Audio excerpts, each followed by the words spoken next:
Hello everyone, कैसे हो आप सब। मैं उम्मीद करती हूँ कि आप सब बहुत अच्छे होंगे।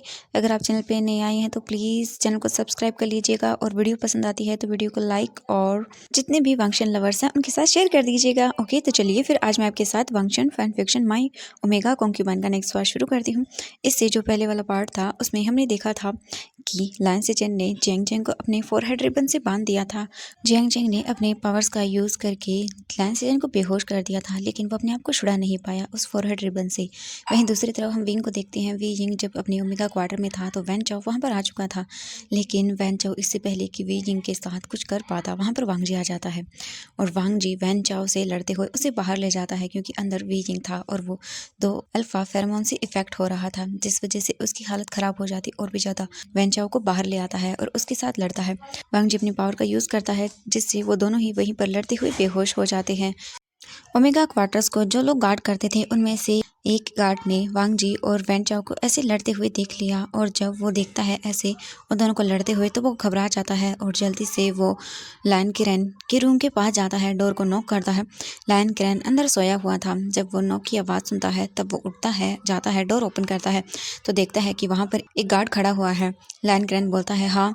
लायन किरण को वो गार्ड बो करता है और बोलता है गुरुजी लायन, मुझे आपको बताना है कि हैंग वांग जुन किसी अल्फा से लड़ रहे हैं और वो दोनों ओमेगा क्वार्टर्स के पास हैं। ये सुनकर लायन किरण पूरा शॉक हो जाता है और बोलता है क्या। वो गार्ड बोलता है जी गुरुजी, मैंने हैंग वांग जुन को एक अल्फा के साथ लड़ते हुए देखा है। जब लायन किरण बोलता है लेकिन ऐसा कैसे हो सकता है। वो गार्ड बोलता है गुरुजी लायन, मैंने अपनी आंखों से देखा है उन्हें लड़ते हुए, प्लीज़ आप जल्दी चलिए, कहीं वो एक दूसरे को हर्ट ना कर दे।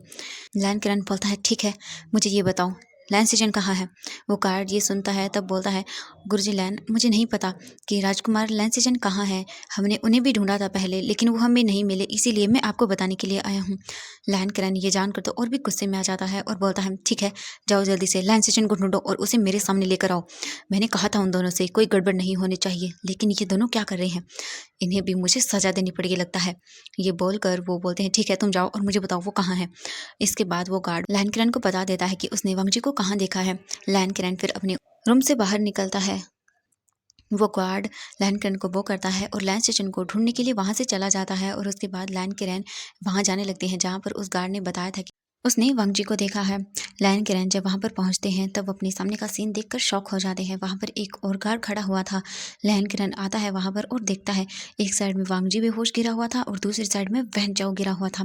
लैन किरण अपने आप को काम डाउन करता है, उस गार्ड की ओर देखता है और बोलता है जल्दी से इन दोनों को अपने अपने रूम में पहुंचाओ। वो गार्ड वो करता है और फिर वहां पर कुछ और सर्वेंट को बुलाता है। फिर वो लोग वांग जी को उसके रूम जिंगशी ले जाते हैं और वैन चाओ को उसके अल्फा क्वार्टर के अंदर लेकर चले जाते हैं।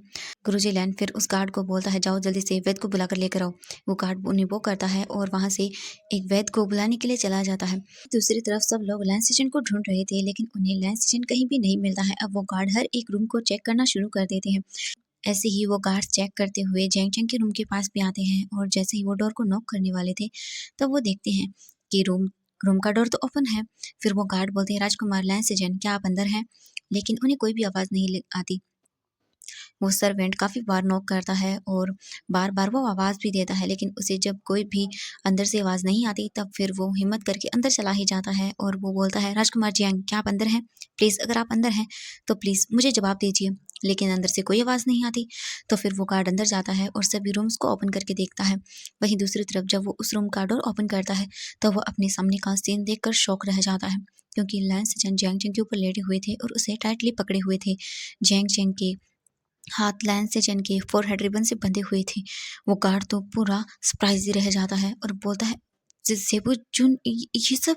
वो गार्ड फिर कुछ नहीं बोलता और वो घबराते हुए वहां से चला जाता है डोर को बंद करके। वो जल्दी से लैन किरण के रूम के पास आता है, डोर नॉक करता है। लैन किरण गुस्से में अपनी जगह बैठा हुआ था। वो बोलता है अंदर आओ। वो गार्ड अंदर आता है और बोलता है गुरुजी लैन, हमें लैन सीजन मिल गए हैं। तो लैन किरण बोलता है ठीक है, उसे मेरे सामने लेकर आने के लिए बोलो। वो गार्ड बोलता है माफ़ कीजिएगा गुरुजी लैन, लेकिन वो इस हाल में नहीं है कि वो आपसे आके मिले। जब ये लैन किरण सुनता है तब वो घूर कर उस गार्ड की ओर देखता है और बोलता है क्या मतलब है तुम्हारा। वो गार्ड बहुत ही डरते हुए लैन किरण को बता देता है जो भी उसने देखा। ये सुनकर तो लैन किरण अपनी जगह से खड़ा हो जाता है और बोलता है ये तुम क्या बोल रहे हो। वो गार्ड बोलता है, जी गुरुजी लैन, मैंने वही बोला जो मैंने देखा है। मैं सच बोल रहा हूँ, आपको यकीन नहीं है तो आप देख सकते हैं, लेकिन मुझे नहीं लगता कि आपको उन्हें इस हालत में देखना चाहिए। लैन किरण कुछ सोचता है और बोलता है, ठीक है तुम जाओ और जाकर लैन किचन के उठने का वेट करो, और जब वो उठ जाए तो उसके बाद उसे बोलो कि वो मुझसे आके मिले। वो गार्ड गुरुजी लैन को बो करता है और वहाँ से चला जाता है। अब हमें कुछ टाइम के बाद का सीन दिखाती हैं। लगभग 1 घंटा हो चुका था उस बात को। लैन किरण गुस्से में अपने रूम में ही बैठा हुआ था और वो वेट कर रहा था वांग जी या लैन सिचन के अपने कमरे में आने का। वहीं दूसरी तरफ हम लैन सिचन को देखते हैं। लैन सिचन धीरे धीरे करके अपनी आइज़ को ओपन करते हैं। जब अपनी आइज़ को ओपन करते हैं तब उन्हें अपने सर में बहुत ही पेन फील होता है। देखकर तो लैन सिचन घबरा जाते हैं और फिर जल्दी से देखते हैं तो वो अपनी जगह ही थम जाते हैं। अपने सामने का सीन देखकर लैन सिचन को समझ नहीं आया कि वो क्या करे। लैन सिचन जैसे ही जियांग चेंग के ऊपर से साइड होते हैं, जियांग चेंग भी उठ जाता है और बोलता, आह क्या कर रहे हो, ये बोलकर जियांग चेंग इधर उधर फेस करता है और उठने की कोशिश करता है, अपने हाथों को हिलाता है। तभी लैन सिचन की नज़रें जियांग चेंग के हाथों पर जाती हैं और वो ये देखकर तो पूरा ही स्टन रह गया था। जियांग चेंग को जब फील होता है तब वो उठता है और अपनी आइज़ को अच्छे से ओपन करता है और बोलता है, मैं क्या करूँ, प्लीज़ हिलिए मत, मुझे अजीब लग रहा है। ये बोलकर वो देखता है तो उसके सामने लैन सिचन बैठे हुए थे। ये देखकर जियांग चेंग उड़कर बोलता है, राजकुमार लैन, वो मैं। जियांग चेंग ये बोलता है तब वो अपने हाथों को देखता है जो ऊपर बंधे हुए थे। लैन सिचन फिर जल्दी से बोलता है, मुझे माफ़ कर दीजिए राजकुमार जियांग। फिर वो जल्दी से जियांग चेंग के हाथों को खोल देता है। फिर वो अपनी फोरहेड रिबन को वापस बांधता है और बोलता है, राजकुमार Jiang, I am sorry. Jiang Cheng Lan Xichen की ओर देखता है और बोलता है, राजकुमार लैन सिचन, आपको हुआ क्या था, आप इस तरह से क्या। जियांग चेंग जब ये बोलता है तब वो लैन सिचन की ओर देखता है। लैन सिचन बोलते हैं, मुझे माफ़ कर दीजिएगा, मैं आपसे बाद में बात करता हूँ। ये बोलकर वो उठता है और वहाँ से जाने लगता है। जैसे ही वो लैन सिचन के क्वार्टर से बाहर आता है तब देखता है कि वहाँ पर एक गार्ड बैठा हुआ है। लैन सिचन को जब वो देखता है तो भाग के आता है और बोलता है, जेबुजुन। जब लैन सिचन की आवाज़ सुनता है तो पीछे मुड़कर देखता है तब वहाँ पर एक गार्ड था। लैन सिचन को वो गार्ड देखकर वो करता है, कुल प्रमुख, आपको गुरुजी लैन ने बुलाया है। लैन सिचन उस गार्ड की फेस को देखता है जिसका फेस रेड हो गया था और वो मतलब बहुत ही शॉकिंग था, ये देख सकता लैन सिचन। लैन सिचन उस गार्ड को देखकर समझ गया है कि क्या हुआ होगा। लैन सिचन बोलता है, ठीक है। इसके बाद लैन सिचन लैन गुरुजी के रूम के पास जाते हैं और डोर को नॉक करते हैं। गुरुजी लैन अंदर ही बैठे थे, वो बोलते हैं, अंदर आओ। लैन सिचन अंदर जाता है और जाकर नीचे बैठ जाता है और वो करते हुए बोलता है, अंकल आप जो भी मुझे सज़ा देना चाहें वो दे सकते हैं, मैं अपनी गलती स्वीकार करता हूँ। अब हम दूसरी तरफ देखते हैं वांग जी को। वांग जी अपने रूम जिंगशी में था और धीरे धीरे करके वो भी अपनी आइज़ को ओपन करता है। उसके भी सर में उसे पेन फील होता है। वांग जी उठता है और उठकर बैठ जाता है और बोलता है, ये क्या हो रहा है, मेरा सर दर्द क्यों कर रहा है और क्या हुआ था। वांग जी सोचने की कोशिश करता है, तब उसे धीरे धीरे करके याद आता है कि हाँ, जब वो ओमेगा क्वार्टर्स की ओर जा रहा था उन्हें चेक करने के लिए, तब उसे किसी की फेरोमोन्स फील हुए थे। और वांग जी धीरे धीरे करके रिमेंबर करता है। तभी एक गार्ड आता है वांग जी को चेक करने के लिए। जैसे ही वो गार्ड देखता है कि वांग जी उठ गया है तो वो बोलता है, हैंग वांगशन। और फिर वो गार्ड वो बो करता है। वांग जी उसकी ओर देखता है। वांग जी उसे बोलता है कि क्या हुआ है, कि क्या हुआ था। वो गार्ड बोलता है, जब आप राजकुमार वैन के साथ लड़ रहे थे तब आप बेहोश हो गए थे। मैंने गुरुजी लैन को बताया, यहाँ पर लाने के लिए उन्होंने मुझे बोल दिया और कहा कि जब आप होश में आए तब मैं आपको उनके पास भेज दूँ। वांग जी बोलता है, ठीक है। इसके बाद वो गार्ड वहाँ से चला जाता है।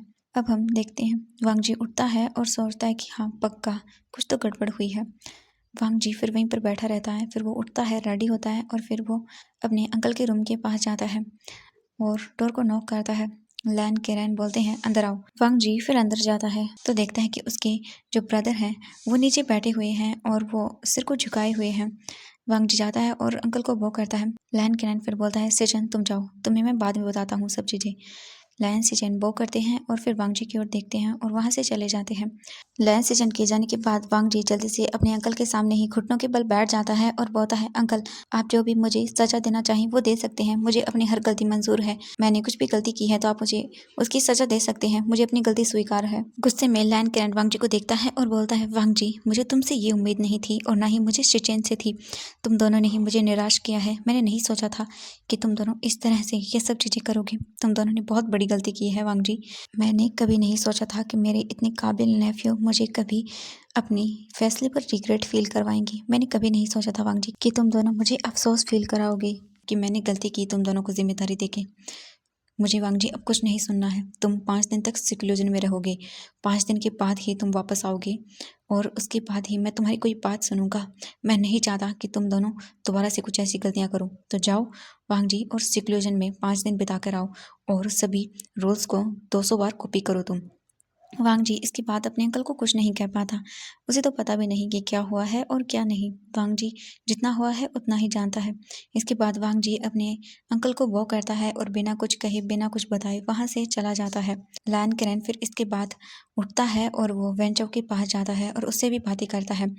अब हम सीधा देखते हैं 5 दिन के बाद का सीन।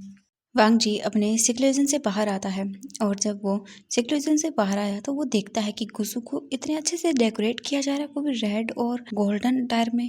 वांग जी को कुछ समझ नहीं आता। वांग जी फिर चुपचाप सीधा अपने जिंग से जाता है और वहां जाकर पहले अच्छे से रेडी होता है। फिर अपने रूम में जाकर बैठ जाता है और मेडिटेशन करने लगता है। वांग जी सोचता है कि मुझे विजिंग से बात करनी चाहिए और मुझे उसे बताना होगा। वांग जी ये सोच ही रहा था कि तभी अचानक से उसके डोर के बाहर कोई नॉक करता है। वांग जी जब ये सुनता है तब वो जाता है और डोर को ओपन करता है। जब वांग जी डोर ओपन करता है तो देखता है कि बाहर उसके ब्रदर लैन सिजन खड़े हुए थे। वांग जी लैन सिजन को बो करता है। लैन सिजन भी वांग जी को बो करते हैं और बोलते हैं गगा आप। लैन सिजन बोलते हैं हाँ वांग जी मुझे तुमसे कुछ बात करनी है। वांग जी बोलता है ठीक है गगा। इसके बाद लैन सिजन और वांग जी दोनों अंदर आते हैं और वो जाकर वहाँ बैठ जाते हैं। लायन से जन वांग जी की ओर देखते हैं और बोलते हैं वांग जी तुम कैसे हो। वांग जी बोलता है गगा मैं ठीक हूँ और आप। लायन से जन बोलते हैं मैं भी ठीक हूँ वांग जी। वांग जी बोलता है गगा मुझे एक बात बताइए आज घुसू को इतने अच्छे तरीके से सजाए क्यों जा रहा है, क्या यहाँ पर कुछ होने वाला है। लायन से जन जब ये सुनते हैं तब वो वांग जी की ओर देखते हैं और उनके चेहरे पर एक अजीब सी स्माइल थी, मतलब एक अजीब सा पेन था जो लायन से जन के चेहरे पर वांग जी को दिख रहा था। लायन से जन वांग जी को देखते हैं और बोलते हैं वांग जी जब तुम यहाँ नहीं थे तो यहाँ पर बहुत कुछ हो गया। 5 दिनों में बहुत सारी चीज़ें बदल गई। वांग जी जब मैं तुम्हें सच्चाई बताऊं तो मुझे नहीं पता कि तुम किस तरह से रिएक्ट करोगे, लेकिन तुम हमेशा उसी का साथ देना वांग जी जो सच हो और जो तुम्हें सही लगे। गलत का साथ कभी मत देना वांग जी। लायन से जन जब ये बोलते हैं तो वांग जी कंफ्यूज होकर अपने गगा की ओर देखता है और बोलता है गगा क्या हुआ है, प्लीज अब मुझे बताइए सब सच्चाई। लायन से जन फिर बोलते हैं वांग जी मैं शादी करने जा रहा हूँ, वो भी राजकुमार जियांग चेंग से। वांग जी जब ये सुनता है तब लायन सेजन को देखता है एकदम सरप्राइजिंग लुक से। और कल ही मेरी राजकुमार जियांग से शादी है। वांग जी बोलता है अच्छा क्या अंकल ने उन्हें आपके लिए चुना है। लायन सेजन बोलते हैं। इसके बाद वांग जी और लायन सेजन कुछ देर बातें करते हैं और फिर लायन सेजन वहाँ से चले जाते हैं। लायन सेजन के जाने के बाद वांग जी डोर बंद करता है और फिर वापस अपनी अलमारी के पास जाता है। उसे खोलता है और अपनी वाइट रोब में से वही रेड रिबन निकालता है, उसे अपने हाथों में लेता है और बोलता है वीजिंग मैं आ रहा हूँ ये पता करने कि तुम वही हो या नहीं। अगर तुम वही हो तो फिर मैं तुम्हें वापस लेकर आऊँगा। ये बोलकर वांग जी उस रेड रिबन को अपने रोब्स में रख लेता है। इसके बाद वांग जी वहाँ से सीधा गुरुजी लायन से मिलने के लिए चला जाता है। वांग जी लायन किरण के रूम के पास आता है और डोर नॉक करता है। लायन किरण बोलता है अंदर आओ। वांग जी अंदर जाता है और उनके सामने घुटनों के बल बैठ जाता है और बोलता है मुझे माफ़ कर दीजिएगा अंकल, मैंने आपकी सीख को भुला दिया और मैंने गलती कर दी। मैं आपसे वादा करता हूँ मैं दोबारा से ऐसी कोई गलती नहीं करूँगा। लायन किरण बोलते हैं। इसके बाद वांग जी उठता है। लायन किरण भी फिर अपनी जगह से उठते हैं, वांग जी के पास आते हैं और बोलते हैं वांग जी कोई बात नहीं, तुमने गलती की है लेकिन तुमने उसकी सजा पाई तो अब सब ठीक है। वांग जी कुछ नहीं बोलता और वो चुपचाप वहीं पर खड़ा रहता है। इसके बाद लायन किरण बोलते हैं वांग जी मुझे तुम्हें बताना है कि कल तुम्हारे भाई की शादी है, वो भी राजकुमार जियांग से। वांग जी बोलता है मुझे पता है, मुझे ब्रदर ने बताया था। लायन किरण बोलते हैं ठीक है। इसके बाद वांग जी मैंने तुम्हारी शादी भी जिंग सेक्ट की एक ओमेगा गर्ल से तय कर दी है। वांग जी ये सुनकर सरप्राइजिंगली अपने अंकल को देखता है और बोलता है अंकल ये आप क्या बोल रहे हो। लायन किरण बोलता है वांग जी क्या हुआ, ये सब तो होना ही था एक दिन। वांग जी बोलता है अंकल मैं शादी नहीं कर सकता हूँ, मुझे माफ़ कर दीजिए लेकिन मैं ऐसा नहीं करूँगा। लायन किरण जब ये सुनता है तब वो वांग जी को देखता है गुस्से में और बोलता है वांग जी तुम ये क्या बोल रहे हो। वांग जी बोलता है हाँ अंकल मैं ऐसा नहीं कर सकता हूँ। लायन किरण गुस्से में वांग जी की ओर देखते हैं और बोलते हैं तुम ऐसा क्यों नहीं कर सकते हो वांग जी। वांग जी अपने अंकल की ओर देखता है और बोलता है क्योंकि अंकल मेरी पहले से ही शादी हो चुकी है। जब लैन किरण ये सुनता है तब उसे तो एक बहुत बड़ा सदमा लग जाता है। लैन किरण बोलता है वांग जी ये तुम क्या बोल रहे हो? वांग जी बोलता है हाँ अंकल मैं सच बोल रहा हूँ, मेरी पहले से ही शादी हो चुकी है। इससे पहले कि वांग जी उन्हें और कुछ बता पाता तभी उनके डोर के बाहर नॉक होता है। लैन किरण का ध्यान डोर की ओर जाता है और बोलता है कौन है? तो बाहर से एक सर्वेंट बोलता है गुरुजी लैन जियांग सेक्ट से एक लेटर आया है। जैसे ही लैन किरण ये सुनता है तब वो अपने आइज को बंद करता है, अपने आप को शांत करता है और फिर वांग जी की ओर देखता है और बोलता है वांग जी अब तुम यहाँ से जाओ, फिलहाल मैं तुमसे बात करने की हालत में नहीं हूँ। मैं तुमसे बाद में बात करता हूँ, मैं अपने दिमाग को भी खराब नहीं करना चाहता, तुमसे तो मैं बाद में बात करूंगा अच्छे से। ये बोलकर लैन किरण वांग जी को वहां से जाने के लिए बोल देता है। लैन वांग जी अपने अंकल को बताना चाहता था लेकिन इससे पहले ही उसे जाने के लिए बोल दिया, तो फिर वांग जी कुछ भी नहीं बोलता और वहां से उठता है और चला जाता है। इसके बाद लैन किरण सर्वेंट को अंदर बुलाता है। सर्वेंट आता है और वो लेटर लैन किरण को दे देता है। लैन किरण उसे रीड करता है और फिर उसे रख देता है और अपने आप में ही सोचने लगता है। अब हम नेक्स्ट मॉर्निंग का सीन देखते हैं। गुसु अच्छे से तैयार कर दिया गया था, बहुत ही ब्यूटीफुली उसे सजा दिया गया था। सभी लोग जियांग सेक्ट जाने के लिए तैयार थे, वांग जी भी बिल्कुल तैयार था और वो अपने मन में सोच के रखा था कि उसे क्या करना है। वहीं दूसरी तरफ हम जियांग सेक्ट के सीन देखते हैं। जियांग सेक्ट को भी आज बहुत ही खूबसूरत तरीके से सजाया गया था क्योंकि आज यहाँ पर जियांग सेक्ट के राजकुमार जियांग टिंग की शादी थी। आज जियांग सेक्ट के हेड डिसिपल की भी शादी थी, इसीलिए आज जियांग सेक्ट को बहुत ही खूबसूरती से सजाया गया था। अब हम जियांग चेंग को देखते हैं जो अपने रूम में बेड पर बैठा हुआ था और सोच रहा था कि ये क्या हो गया, अचानक से उसकी लाइफ इस तरह बदल गई। वो जियांग चेंग सोच ही रहा था, उसकी आंखें नम थी। तभी उसके डोर पर नॉक होता है। जियांग चेंग डोर को ओपन करता है तो देखता है कि वहां पर कुछ सर्वेंट खड़ी हुई थी। जियांग चेंग को वो सर्वेंट बो करती हैं, अंदर आती हैं और बोलती हैं हमें महारानी ने भेजा है आपको तैयार करने के लिए। जियांग चेंग कुछ भी नहीं बोलता। वो सर्वेंट्स फिर जियांग चेंग को तैयार करने के लिए इसके बाद वो सर्वेंट जियांग चेंग को तैयार करने लगती हैं। वहीं दूसरी तरफ हम वी जिंग के रूम का सीन देखते हैं। वी जिंग अपने रूम में था और वो शावर ले रहा था। वी जिंग टब में बैठा हुआ था और बहुत ही ज्यादा रो रहा था। वी जिंग कंटिन्यूसली रो रहा था और बोल रहा था ये मेरे साथ ही क्यों होता है, मैंने कोई गलती नहीं की, फिर भी मुझे ही सजा मिली, मेरी क्या गलती थी, मैंने तो कुछ भी नहीं किया।